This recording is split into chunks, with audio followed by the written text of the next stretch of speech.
vieux Nicolas, ça ne va pas l'appétit? Non, non. Comment voulez-vous que ça aille? Je viens de lire, là, on va encore ajouter un autre produit chimique, peut-être au pain, le monostéarate. Et pourquoi faire? Pour l'empêcher de durcir, comme si ça ne suffisait pas. Le vin avec des colorants, les pommes couvertes d'insecticides, la viande provenant d'animaux engraissés avec des antibiotiques, la salade avec des engrais chimiques. Mais ça n'est plus possible. Oui, la liste des produits chimiques qu'on ajoute à l'alimentation augmente tous les jours. Mais est-ce qu'il faut vraiment en croire tout ce qu'on dit au sujet du danger de ces produits chimiques? Vous savez, le sujet est suffisamment grave parce que tout notre avenir, non pas seulement le nôtre, mais celui des enfants, l'alimentation de l'an 2000 est tout de même suffisamment importante pour l'avenir de l'espèce, pour que nous fassions une enquête. Il faut que nous allions voir tous les spécialistes, tous ceux qui s'occupent de toxicologie, d'alimentation, pour nous éclairer sur ce sujet. Auditionné ce soir à l'Assemblée nationale, le professeur Seralini persiste et signe. Les OGM sont bien responsables de cancers et ces tests sont fiables. Devant les députés, le chercheur français a défendu l'indépendance et la crédibilité de son étude choc sur la nocivité du maïs Monsanto. Les images de ces recherches montrent des rats atteints de multiples tumeurs, nourris exclusivement par du maïs transgénique pendant 2 ans. Une méthode contestée par les scientifiques de l'Agence européenne de sécurité des aliments. Des lacunes dans l'expérimentation et pas de différence entre les animaux nourris avec ou sans OGM. C'est la conclusion du Haut Conseil des biotechnologies. Cette institution composée de scientifiques a décortiqué l'étude du professeur Seralini, très controversée depuis un mois. Cette étude montre une prédisposition aux tumeurs sur des rats nourris pendant 2 ans avec un maïs OGM de la firme Monsanto. Voilà. C'est les conclusions de ces observations qui sont erronées. C'est-à-dire qu'il n'y a aucun support statistique pour dire qu'il y a une différence entre les rats témoins et les rats qui ont consommé les OGM. Pour l'auteur de cette étude, critiqué pour sa méthode, les reproches de cette institution ne sont pas crédibles. Ils reviennent avec les mêmes arguments que Monsanto, c'est-à-dire c'est la mauvaise souche de rats et il n'y a que 10 rats par groupe, ce qui empêche de faire des statistiques puissantes. En fait, on peut remarquer que ces arguments, ils pourraient se les faire à eux-mêmes. C'est-à-dire qu'ils ont validé des tests de Monsanto sur la même souche de rats, avec 10 rats par groupe mesurés au niveau de la biochimie, mais ça ne durait que 3 mois.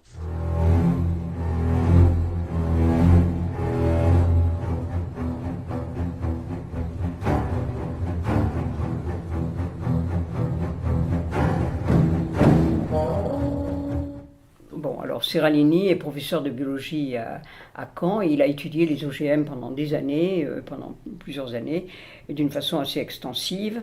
Et maintenant on lui reproche justement que son étude est trop mince, n'est pas assez importante. Alors il y a une chose qu'il faut quand même dire et qui est très importante, c'est que normalement une étude comme ça doit être faite par l'État. C'est le gouvernement qui devait étudier si les OGM. Il y a quand même 80% des Français qui n'en veulent pas. Donc c'est au gouvernement de le faire. Et ça a été fait effectivement par des deniers privés, y compris justement, ça il faut quand même le citer, Carrefour. Il y a un autre grand magasin. Carrefour, oui. Il y a Carrefour. Il y a eu effectivement Corinne Lepage et son mouvement, le CRIGEN.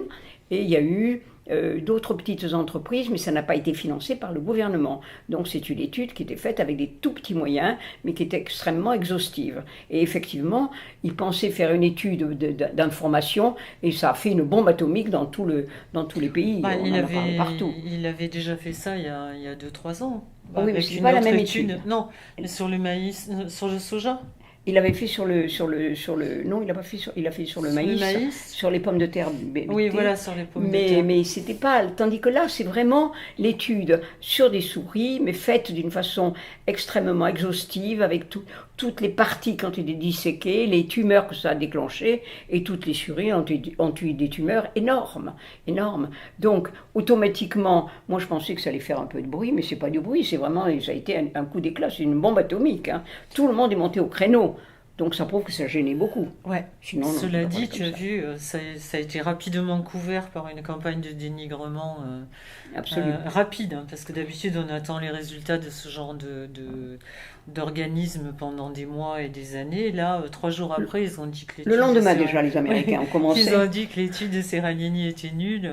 Que c'était nul. Alors, donc ça doit vraiment les embêter. Il y a une chose qui m'a beaucoup amusée, parce que ça c'est quand même important de montrer le niveau des détracteurs. Il y a eu le principal détracteur, il y a eu plusieurs Américains, dont un qui est qui est un grand spécialiste de la nutrition aux États-Unis. Et alors moi j'ai fait une petite étude parce que j'adore fouiller dans tous ces trucs-là, et j'ai découvert que ce monsieur qui est là pour réguler tout ce qui se passe un peu à l'étranger, il y a eu une épidémie de salmonellose chez les poules de batterie, évidemment, qui étaient malades et qui ont eu la salmonellose. Alors on a voulu brûler les œufs parce qu'on s'est dit les œufs qui ont de la salmonellose c'est dangereux. Il a quand même fait une déclaration en expliquant dans plusieurs journaux sérieux américains qu'il suffisait de casser les œufs, de les stériliser, qu'une fois stérilisés, il n'y aurait plus de microbes, et qu'à ce moment-là, on pourrait les mettre dans les mayonnaises et dans les gâteaux américains. Donc vous voyez à peu près le genre de détracteur qu'il peut avoir. Alors évidemment, les Français ont été relativement plus sérieux, si on peut dire, mais enfin on fait des contre-expertises de tous les côtés aussi, et tout est revenu à dire qu'après tout, il fallait réétudier tout ça. Et heureusement, Serralini a dit « nous refusons ». Quand Corinne Lepage a voulu avoir des renseignements sur les OGM et demander où ça se trouvait, quand vous allez en Suède, vous demandez où il y a les endroits où on cultive les OGM, on vous donne tout de suite le plan avec OGM à tel endroit, tel endroit, tel endroit. En Suède et dans les pays nordiques, ça se passe comme ça. En France, elle a demandé un document, on lui a envoyé 500 pages épaisses comme ça. Il y avait tous les... Et dès qu'on parlait des emplacements des OGM, elle m'a montré, j'ai vu le papier, c'est entièrement blanc, il y a écrit secret défense, secret défense, secret défense, secret défense. En quoi est-ce que les OGM sont secret défense? C'est vraiment une excuse pour n'importe quoi et pour censurer tout. C'est secret défense, vous voyez. Il est apparemment très difficile de dessiner une carte de France des plantations à base d'organismes génétiquement modifiés, OGM. Concrètement, la loi prévoit une information officielle sur les essais de modification génétique d'organismes tels le maïs, et ce afin de prévenir tout risque de contamination par transfert, éventuellement par pollinisation. Mais les Amis de la Terre et France Nature Environnement, 2 associations, dénoncent un secret organisé dans près de la moitié des départements français, secret couvrant tous les essais de modification génétique. Explication avec Françoise Vallet et Éric Mézy. Chaque année, des cultures transgéniques sont testées sur des centaines de parcelles en France.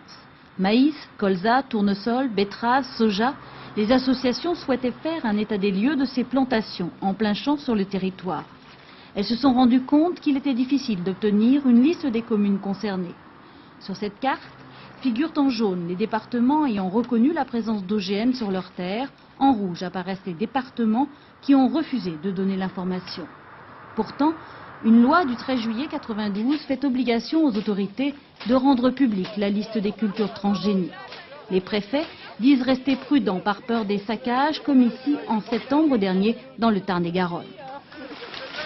Nous ne réclamions pas la localisation exacte des parcelles, nous réclamions seulement la liste des communes et la liste des plantes concernées. Ce n'était pas exorbitant comme revendication. Et ça, vous ne l'avez pas obtenu? Absolument pas. On nous dit, dites-moi les communes qui vous intéressent, je vous dirai ce qui se passe. Et il y a 36 000 communes en France.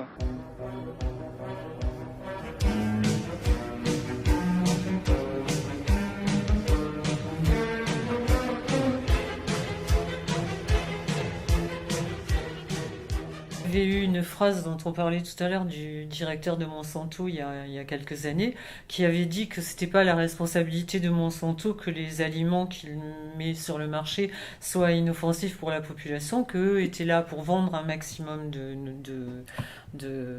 nourriture et que c'était à la FDA et à la CDC d'apporter la preuve, enfin de protéger la population, que c'était pas à eux, quoi. Alors il y a une expérience quand même très intéressante qui a été faite il y a des années. Il y a une femme qui était chez Monsanto, qui était un expert de Monsanto, qui avait demandé, c'est le CDC qui avait demandé, ou la FDA. La FDA avait demandé des études très poussées. Quand la FDA a demandé les études, on les a demandées à cette femme. qui a fait une étude sur Monsanto, évidemment avec la seule caution de Monsanto. Et quand elle a terminé son étude, elle a donné sa démission chez Monsanto, elle s'est fait embaucher par la FDA. Ça, c'est une histoire vraie, c'est pas un gag, hein, on l'inventerait pas. La raison pour laquelle la FDA a autorisé la mise sur le marché de la RBGH, c'est que beaucoup d'anciens salariés de Monsanto occupaient des postes clés à la FDA. Ils ont rejoint l'agence pour faire homologuer le produit. C'est ce qu'on appelle les portes tournantes, avec un effet de double hélice. Les portes tournantes. Oui, les portes tournantes. Il n'y a pas qu'en agriculture qu'il y a des portes tournantes. C'est dans beaucoup de secteurs. Donald Rumsfeld était le PDG de Searle, qui était une filiale de Monsanto. L'ambassadeur américain du commerce extérieur, Mickey Cantor, a fini au conseil d'administration de Monsanto. Clarence Thomas, juge à la Cour suprême, a travaillé pour Monsanto. Monsanto Revolving Doors, en français, les chaises musicales, état des lieux non exhaustif en 1999. Linda Fisher passe de l'EPA à l'Agence de protection de l'environnement à Monsanto, Michael Friedman de la FDA à Monsanto, Marcia Hale et Josh King de la Maison Blanche à Monsanto, Margaret Miller de Monsanto à la FDA, William Reichelshaus de l'EPA à Monsanto, sans oublier Michael Taylor qui a fait plusieurs fois l'aller-retour. Elle s'est fait embaucher par la FDA. Elle a été, en tant que membre de la FDA, elle a donné la caution. Quand elle a eu terminé la caution, elle est revenue chez Monsanto. Absolument. Et ben on trouve que c'est normal. Moi, j'appelle ça des salades de mafieux. C'est pour ça qu'on retrouve on peut suivre à la trace des gens qui ont été chez Monsanto, qui effectivement sont allés à la FDA, qui sont allés au gouvernement américain, au ministère de la Santé, qui tous sont les gouvernements chez Monsanto. On s'aperçoit que c'est les mêmes qui étaient chez Bush et qui ont été après chez Clinton et maintenant chez Obama. Et avant chez Reagan. Et avant chez Reagan, c'est les mêmes personnes qui se déplacent le temps de faire passer une loi ou le temps de faire un protocole qui va appuyer la loi. Ils se déplacent en fonction des besoins de la société. Et d'ailleurs, on voit aussi que tous les gens qui sont des opposants à Monsanto, par contre, ont la vie beaucoup plus dure. C'est-à-dire qu'eux se font vraiment traîner dans la boue. Ce qu'on a fait pour Seralini en disant que c'était pas sérieux, on l'avait fait avant pour un chercheur anglais, enfin qui était d'origine étrangère, mais anglais, qui s'appelait Arpad Pusztai. On l'a jeté, mais comme s'il était un vulgaire voleur, parce qu'il a osé dire que les pommes de terre nourries au maïs transgénique, je ne sais plus si c'était les pommes de terre. Non, c'était les pommes de terre transgéniques, développer des tumeurs, la même chose que Seralini, justement. Mais il a été jeté du jour au lendemain, et on a appris après, ça a été publié quand même par le Daily Mail, qui a publié qu'on a fait intervenir justement le gouvernement américain, le gouvernement anglais, et que tout le monde a trempé dans la sauce pour dire que ça n'était pas dangereux, que c'était pas dangereux. Arpad Pusztai est spécialiste des lectines. Ce sont des protéines qui ont une fonction insecticide et protègent les plantes contre les pucerons. Les scientifiques du Rowett Institute ont créé des pommes de terre résistantes aux pucerons dans lesquelles ils ont introduit un gène provenant d'un perce-neige qui fabrique la fameuse lectine. Auparavant, ils avaient vérifié qu'à l'état naturel, les lectines ne sont pas dangereuses pour la santé. Les pommes de terre transgéniques ont été testées sur des rats.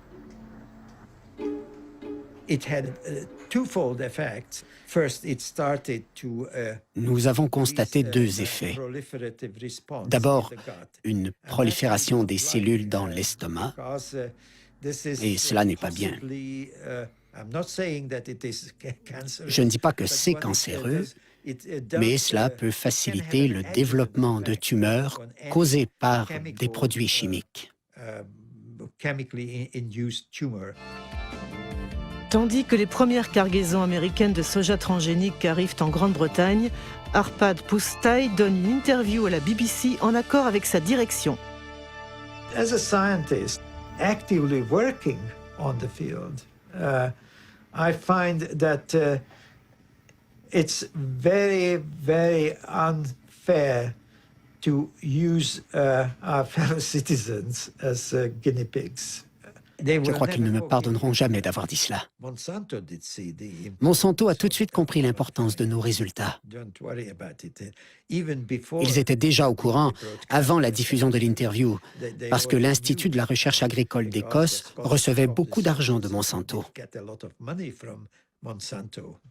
Donc, ils ont très vite compris la portée de notre étude. Le lendemain de la diffusion de l'interview, Arpad Pusztai est licencié et toute son équipe de recherche dissoute. Et il y a eu en plus des campagnes de dénigrement sur le net, c'est-à-dire qu'on a retrouvé des sites internet qui avaient été créés avec soi-disant des noms de grands patrons, de grands spécialistes mondiaux des OGM, etc., qui dénigraient totalement Pusztai en disant que ses travaux c'était vraiment de la merde et que lui était vraiment un ignoble individu. Alors qu'il est reconnu internationalement. Voilà, et en remontant à la source des hébergements, etc., on s'aperçoit que les sites en question appartenaient au chargé de communication de Monsanto. Il y a eu la même chose pour un autre chercheur sur le maïs, qui s'appelait Chapela, qui était aussi un très grand chercheur, qui était à Berkeley. D'après Jonathan Matthews, Ignacio Chapela a été victime d'une campagne lancée sur AgBioWorld, un site pro-OGM. La veille de la publication de l'article de Nature, une certaine Mary Murphy a posté un email que AgBioWorld a distribué à des milliers de scientifiques internationaux. Elle écrit « Les activistes vont certainement faire courir le bruit que le maïs mexicain a été contaminé par des gènes de maïs OGM. » Dès le lendemain, une certaine Andura Schmetacek poste un deuxième email, d'abord un activiste avant d'être un scientifique. C'est vraiment une campagne de diffamation. Les 2 premiers jours, on a d'abord Murphy et Smitacek qui entrent en scène. Et puis, il y a d'autres scientifiques qui réagissent en disant « Nous devons faire campagne contre cela. Nous devons inonder Nature d'emails en disant que cette étude n'est pas sérieuse. » J'ai passé beaucoup de temps à chercher qui étaient Smitacek et Murphy. En ce qui concerne Smitacek, si on regarde les informations techniques en bas de ces emails, on voit « reçu de » avec l'adresse du site expéditeur.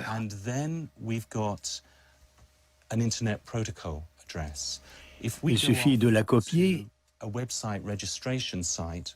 et de vérifier sur un annuaire des sites Internet.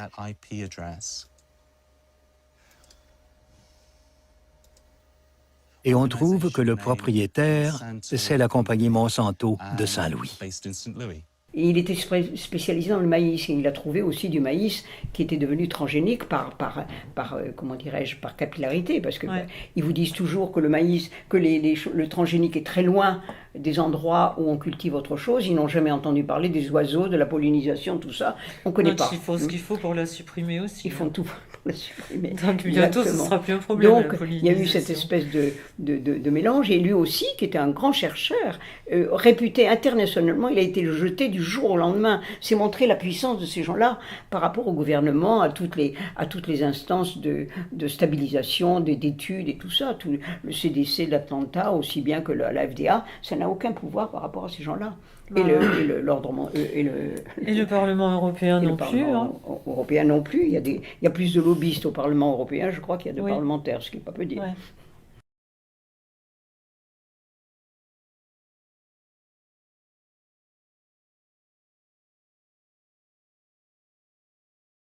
Ça a démarré parce qu'en amont, ils ont fait ce qu'il fallait. Là, c'est pareil. Ils ont commencé à faire passer d'abord la loi d'équivalence en substance, qui disait qu'un OGM et un non-OGM, c'était la même chose. Principe 2. Les composants des aliments provenant d'une plante génétiquement modifiée seront les mêmes ou similaires en substance à ceux que l'on trouve communément dans les aliments. Autrement dit, la FDA considère a priori qu'une plante modifiée génétiquement est similaire à une plante conventionnelle. C'est ce qu'on appelle le principe d'équivalence en substance, qui a été repris partout dans le monde. Il est au cœur du débat qui oppose les anti-OGM aux pro-OGM. Donc à partir de là, ils n'avaient plus besoin d'étiqueter contient des OGM, puisque c'était la même chose. Ce qui ne les a pas empêchés après de vouloir le breveter, parce que soi-disant, ça leur appartenait. Donc là aussi, il faudrait une certaine logique. Si c'est la même chose, je ne vois pas ce qu'ils brevettent, mais bref. Donc ça a été protégé comme ça, et après ils ont lancé les OGM, et ils n'arrêtent pas de nous dire qu'effectivement c'est pour nourrir la planète qui va faire 9 milliards d'habitants, alors qu'on a suffisamment de recul Ce qui est très faux, parce qu'en Inde ça a ruiné des milliers de paysans. Il y a un taux de suicide en Inde qu'il n'y a nulle part ailleurs, parce qu'on a dit aux paysans, vous allez payer très cher ces semences, mais grâce à elles, vous allez faire fortune. Pas du tout, l'année suivante les semences n'étaient plus reproductives. Donc chaque année ils sont obligés de repayer. Il y a eu des quantités de paysans qui se sont suicidés, les femmes qui ont été obligées de revendre toutes leurs fermes et autres pour payer ces besoins-là. Ils ont ruiné entièrement l'Inde. On lit dans ce dossier, on parle de l'introduction de la stérilité mâle dans les lignées d'endives rouges, etc. On est donc exactement, en réalité, dans les opérations qui visent à interdire aux paysans, leur retirer leur droit essentiel, qui est le droit de réensemencer. En cela, on suit le mauvais exemple de Monsanto. Je vous rappelle, pour ceux qui ne s'en souviennent pas, que Monsanto s'était associé en Inde avec une opération de microcrédit qui consistait à prêter de petites sommes d'argent à des paysans indiens pour qu'ils puissent acheter des récoltes, sauf que les récoltes ne pouvant pas être réensemencées, la conséquence de tout ça, ça a été la ruine de ces paysans indiens et au passage 18 000 suicides.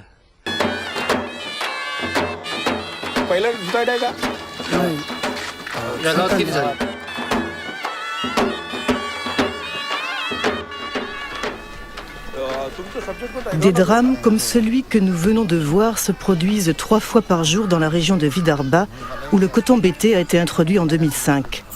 Certes, le suicide des producteurs de coton n'est pas un phénomène nouveau en Inde, mais avec les OGM, il s'est considérablement accentué. Voici les zones de Vidarbha où on cultive du riz. On voit qu'il y a peu de suicides. Et ici, c'est la zone où on cultive le coton.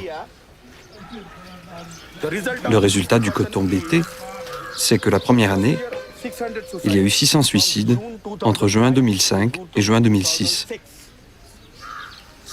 La deuxième année, après seulement 6 mois, nous sommes déjà à 680 suicides. C'est un désastre. Les OGM rendent les paysans complètement dépendants des forces du marché. Non seulement ils doivent payer leurs semences plus chères, mais ils doivent acheter des engrais. De plus, la consommation d'insecticides n'est pas réduite. C'est un mensonge. Monsanto dit que les OGM sont adaptés aux petits paysans. Qu'en pensez-vous? Notre expérience prouve que c'est complètement faux. C'est un mensonge. À partir du moment où on introduit la stérilité, c'est-à-dire l'impossibilité de réensemencer, on est en plein dans les OGM. Alors est-ce qu'il ne faut pas à ce moment-là suspendre ce dossier, demander des informations complémentaires, effectuer une recherche plus poussée, mais ça m'apparaît complètement contradictoire avec votre discours. Monsieur Robillard, l'endive rouge, c'est sympathique, stérilité mâle. Non, mais je demande, peut-être qu'il y a matière à regarder de plus près, j'ai pas les informations, mais je ne pense pas que ça soit effectivement OGM, mais en tout cas, peut-être qu'on peut regarder de plus près cette délibération. C'est une sage précaution. Oui. Oui, en page annexe, il est bien dit que c'est une semence Terminator, c'est-à-dire qui n'est pas destinée à se reproduire, donc c'est du Monsanto, c'est clair, c'est de l'OGM. Et ils sont en train de faire la même chose, ça c'est Bill Gates et toute sa clique avec Rockefeller et autres, qui sont en train de ruiner la planète avec ce qu'ils appellent la révolution verte. Et ils font ça en ce moment en Afrique, et c'est quelque chose aussi de très très dangereux. Ils vont vraiment affamer le monde. D'autant plus qu'ils vont être les seuls à avoir les séquences ADN de toutes les semences qu'ils récupèrent dans le monde entier. Évidemment. On ne pourra plus avoir de semences libres. Toutes les semences, il faudra les payer par Monsanto. Alors ça, et puis l'autre truc qui fait faire du souci, je trouve, c'est que il y a encore 4-5 ans, on pouvait dire, bon, j'ai compris ce qui se passe, je vais avoir mon potager chez moi, je vais cultiver mes trucs. Bon, maintenant, quand on regarde avec les chemtrails, avec la pollution radioactive, avec les gaz de schiste s'ils y arrivent qui vont complètement, polluer toutes les nappes et tout. Ce qui nous balance donc avec les chemtrails sur la tronche, comment on fait pour avoir un jardin? C'est-à-dire qu'il faut un jardin où? Parce qu'on va pas arroser son jardin avec l'eau d'évian. Quand on sait toutes les pollutions qui sont dans l'eau, dans l'air, dans la terre, même si on n'emploie pas de pesticides chez soi, et en plus de ça, les semences qu'on va avoir de plus en plus de mal à se procurer. Donc je pense réellement que la situation est sérieuse, c'est-à-dire que s'ils veulent nous affamer demain, ils peuvent.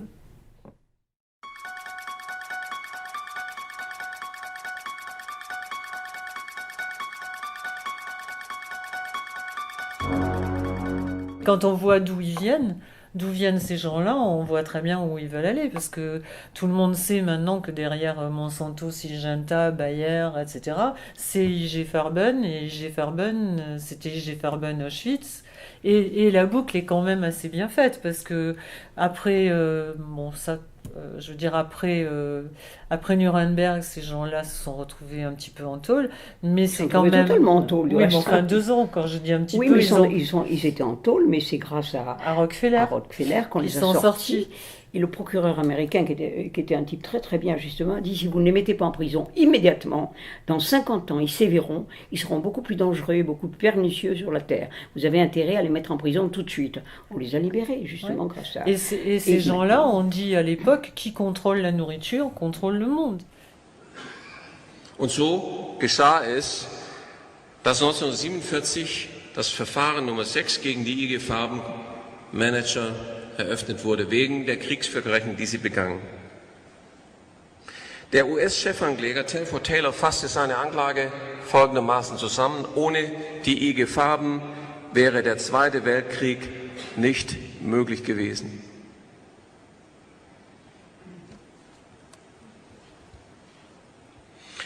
Doch uns erzählte man, die politischen und militärischen Handlanger wurden abgeurteilt. Das verkaufte man uns als das Nürnberger Tribunal. Man erzählte uns nichts davon, dass die Aktien von Bayer Höchst und BASF von IG Farben an die Konkurrenz in den Siegermächten übergingen, nämlich die Rockefeller-Gruppe in den USA und die Rothschild-Gruppe in Großbritannien und Frankreich. Und was diese Herren machten, erzählte man uns auch nicht. Die hatten nämlich ein Interesse daran, dass die im Nürnberger Verfahren verurteilten IG Farben Manager möglichst schnell wieder rauskamen und für sie ihre Arbeit weitermachten. Und so wundert es auch nicht, dass Karl Wurster, den wir eben schon kennengelernt haben, nach dem Krieg 13 Jahre lang Vorstandsvorsitzender des BASF-Konzerns war. Es wundert auch nicht, dass Fritz Termeer, der in Nürnberg wegen Völkermord und Versklavung von Zwangsarbeitern und anderen Verbrechen gegen das Menschenrecht rechtskräftig verurteilt war und im Gefängnis saß, keine 10 Jahre später wieder auf dem Sessel des Vorsitzenden des Aufsichtsrats von Bayer saß. Et c'est quand même Fritz Termeer, qui était le président du IG Farben Auschwitz, qui a monté le Codex Alimentarius. Et le Codex Alimentarius, c'est tout ce que nous tous, dans le monde entier, mettons dans notre bouche, que ce soit des médicaments ou des vaccins, que des médicaments ou de la nourriture. Donc c'est quand même... c'est vrai qu'il y a beaucoup de coïncidences. Il y a beaucoup de coïncidences. Patente sind nicht nur der Schlüssel der ökonomischen, sondern auch der politischen Kontrolle über ganz Europa. Dieses Bild macht es eindrucksvoll deutlich. Der nächste Multimilliardenmarkt mit Patenten des Pharma-Chemie-Ölkartells ist gentechnisch veränderte Nahrung. Die Birnen, die Kartoffeln, die in unserem Garten seit Generationen gewachsen sind, werden ersetzt durch Kartoffeln und Birnen, wo ein kleines Teilchen, eine Nukleotidsequenz, der Baustein der Erbsubstanz, eine Ein DNA-Teilchen verändert ist. Damit kann man patentieren, weil es nicht mehr die Kartoffel aus dem Garten ist, sondern eine neue Produktgruppe. Und jetzt, das passiert jetzt schon, jetzt baut man ein weiteres Gen ein, was diese Saat nur einmal im Jahr aufgehen lässt und danach nie wieder. Ein sogenanntes Terminator-Gen. Jetzt denken Sie mal den nächsten Schritt. En page annexe, il est bien dit que c'est une semence Terminator, c'est-à-dire qui n'est pas destinée à se reproduire, donc c'est du Monsanto, c'est clair, c'est de l'OGM.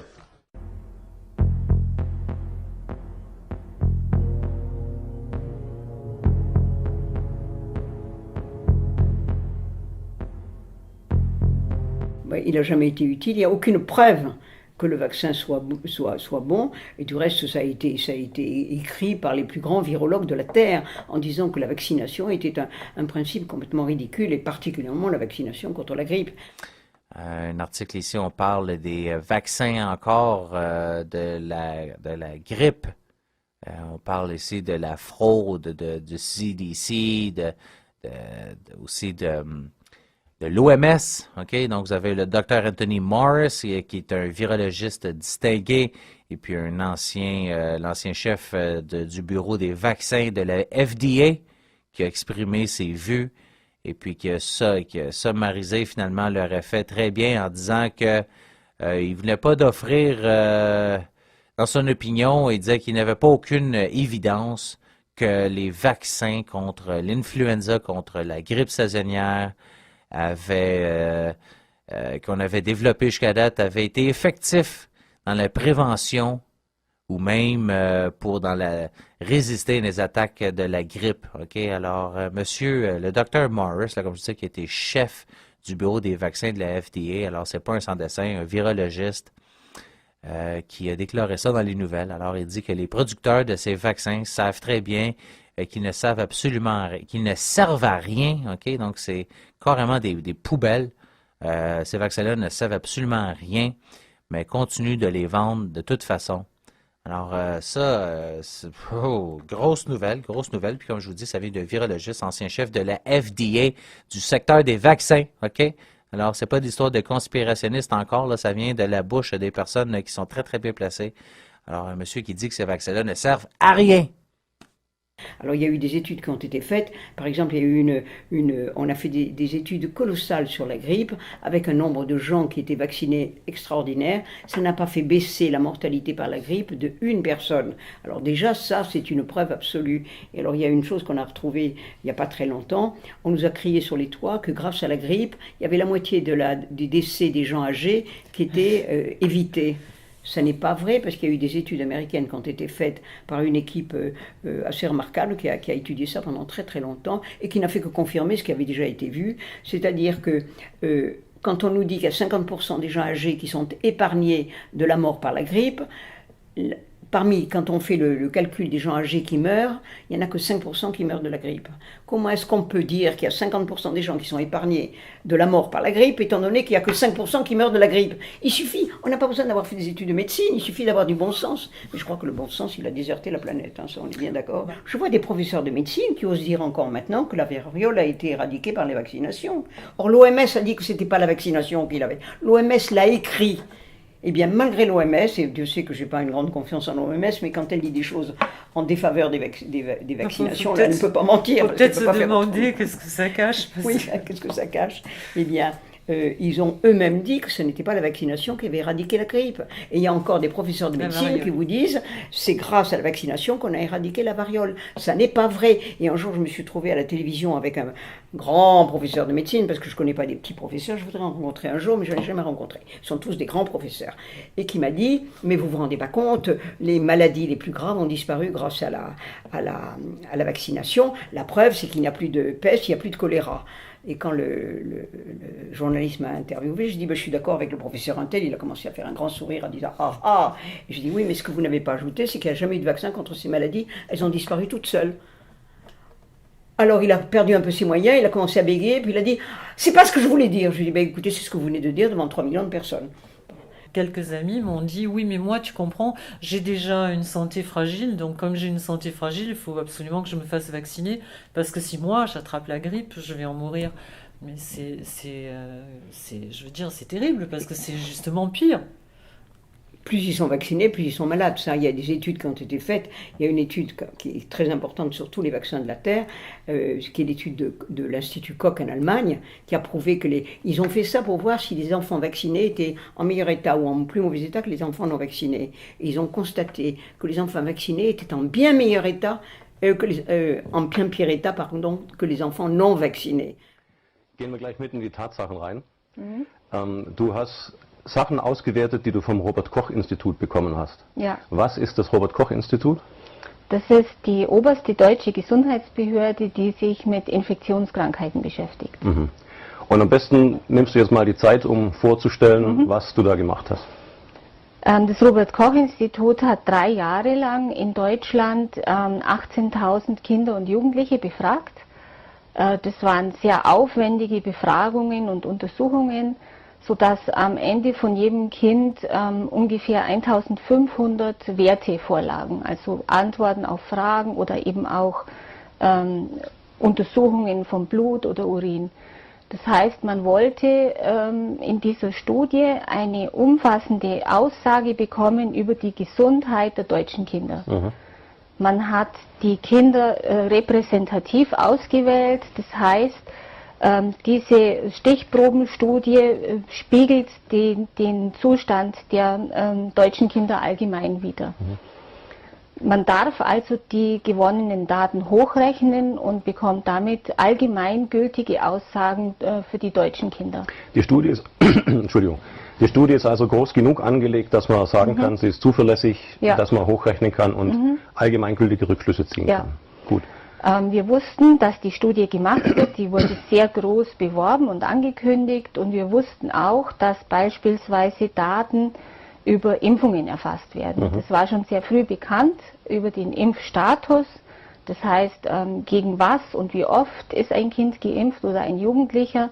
Also in die Studie wurden Kinder und Jugendliche zwischen 0 und 17 Jahren einbezogen. Dann einen Zusammenhang hergestellt zwischen Impfung und Gesundheitszustand und verglichen, wie gesund sind Geimpfte und wie gesund sind ungeimpfte Kinder. Und da gab es dann doch ziemlich große Unterschiede. Da gab es große Unterschiede und zwar mehr, als wir je erwartet hätten. Ja. Ich habe das Ganze also in Folien, jetzt muss ich mal schauen. Das ist jetzt, sind Zusammenhänge zwischen Impfungen und Allergien. Die hellgrauen Säulen stellen die Ungeimpften dar und die dunkelgrauen die geimpften Kinder. Das erste Säulenpaar, da geht es um Heuschnupfen, beim zweiten Säulenpaar um Neurodermitis und beim dritten Säulenpaar um eine Nickelallergie. Und man sieht also, dass in allen 3 Bereichen die ungeimpften Kinder wesentlich gesünder sind als die Geimpften.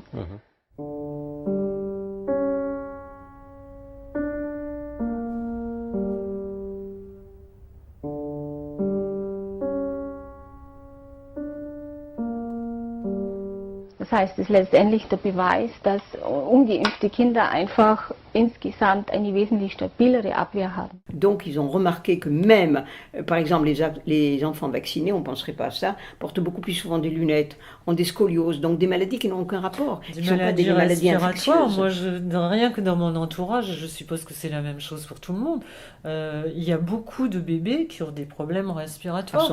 Alors effectivement, dans ma famille, enfin dans les gens autour de moi, on les amène un jour à l'hôpital, ils restent 3 jours à l'hôpital en observation, ils ressortent, on ne sait pas ce qu'ils ont. On ne sait pas ce qu'ils ont eu, ça a passé, bon. Mais quand on regarde par exemple les taux d'asthme sur les bébés vaccinés, on comprend d'où ça vient.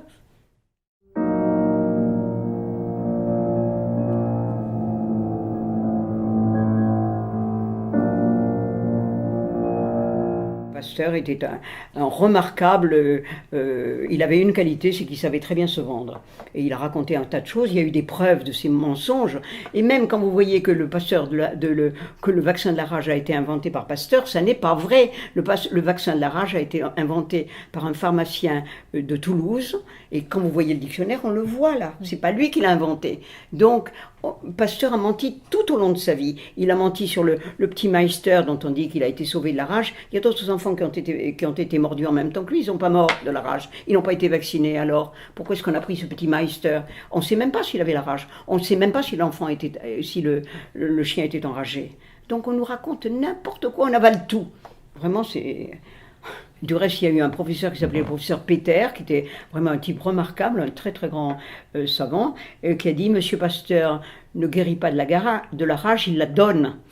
Il l'a dit devant tout un aéropage de gens et tout le monde l'a écouté à l'époque. Depuis, on a oublié tout ça. Pasteur est devenu... Il y a eu un film sur Pasteur qui était une honte, ce qu'on a raconté sur Pasteur. C'est un personnage complètement mythologique qui n'a aucun rapport avec le véritable Pasteur. Dans le secret de son laboratoire, en se penchant sur l'infiniment petit, Louis Pasteur va découvrir le pouvoir destructeur des microbes et mettre au point des pièges pour cerner ces tueurs en série d'autant plus redoutables qu'ils sont invisibles. Et la rage? Ah, la rage, je n'ai pas encore réussi à la voir. Elle doit être trop petite ou alors mes yeux sont trop vieux. Mais je connais assez bien les petits grands méchants pour savoir que la rage est l'un d'entre eux. 15 jours. Si dans 15 jours Joseph est encore en vie, la preuve sera faite que le vaccin est efficace. Comme un démon, elle s'empare des corps et les possède jusqu'à la folie. En percer le mystère, c'était vaincre une malédiction. Terrasser les croyances avec pour seule arme la science, cette conquête allait être l'aboutissement de longues années de recherche d'un homme qui allait révolutionner la compréhension de la maladie. Pasteur, tout le monde sait que c'était un imposteur, on le sait. Et même, souvent, j'en ai parlé à des gens qui étaient à l'Institut Pasteur, qui m'ont dit, mais tout le monde le sait. J'ai dit, attendez, vous, chercheur à Pasteur, vous le savez, mais la population ne le sait pas. On trouve des il photos devait de avoir un Pasteur super partout. attaché de presse et il a trouvé des sponsors. C'est toujours pareil. Il y a même eu une émission de télévision qui était très drôle, qui était sur l'homme le plus important, je ne sais plus si c'était l'homme le plus célèbre ou le plus important sur la Terre, et Axel Kahn a osé dire, c'était Pasteur, parce que si Pasteur n'avait pas existé, vous ne seriez pas né, l'abbé Pierre serait peut-être pas né, le général de Gaulle ne serait pas né. Et à ce moment-là, il a dit du reste, c'est Pasteur, ce qui prouve bien qu'on ne prête qu'aux riches, c'est Pasteur du reste qui a découvert que quand les chirurgiens se lavaient les mains pour les enfants, c'était grâce à ça, il y a des enfants qui sont nés qui ne sont pas morts de la fièvre puerpérale. Or c'est pas lui, c'est un scientifique, je ne sais plus ce qu'il était, hongrois, qui s'appelait Semmelweis, et c'est lui qui a découvert qu'il fallait se laver les mains. Du reste, on a tout fait pour l'enterrer, on a infecté les couches des femmes pour montrer qu'il se trompait, etc., etc. Et monsieur Axel Kahn, qui est un homme théoriquement cultivé, a osé dire c'est Pasteur qui a inventé ça. C'est pas Pasteur, c'est Semmelweis. Et ça a été, tout le monde en a parlé, dans les gens qui sont au courant de ces choses-là. Et les gens ont avalé, ont dit ah oui, effectivement, Pasteur a même fait ça. Quelle merveille, c'est extraordinaire ce bonhomme. C'était vraiment... Allez, vas-y, dis-le. Hein? T'as failli le dire. J'allais dire ça. Et oui, bon, enfin, c'était un type non recommandable. Non recommandable.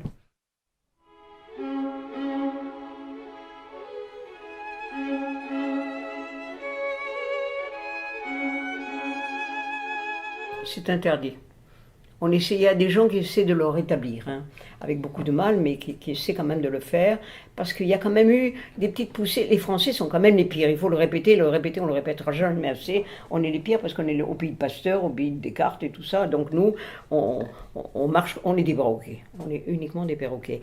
Mais il y a par exemple en Allemagne quand même des gens qui essaient de sauver certaines choses et de rétablir justement ce diplôme d'herboriste. Parce que maintenant, les gens ne savent plus. Parce qu'un pharmacien n'est plus non plus un pharmacien, c'est un vendeur de médicaments. Le médecin est un ordonnateur de médicaments. Mais je ne vois pas pourquoi on fait des années d'études pour sortir d'une boîte un produit sur lequel il y a écrit contre telle et telle douleur. Bon, de toute façon, on ne soigne pas les maladies, on ne soigne que les manifestations des maladies. Aller dans une pharmacie demander de l'huile de ricin pour un gamin, c'est à mourir de rire. Le regard auquel vous avez droit. Moi, ça m'est arrivé l'autre jour parce que ma maman donnait de l'huile de ricin, donc j'ai voulu faire pareil pour ma petite fille. J'ai eu droit à un regard de la pharmacienne. Heureusement qu'elle me connaît depuis 20 ans parce que je pense qu'elle m'aurait vraiment pris pour une folle tordue.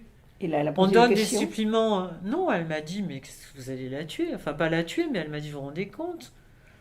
On donne des suppléments de vitamine K à l'enfant quand il naît et tout, mais surtout pas de l'huile de ricin.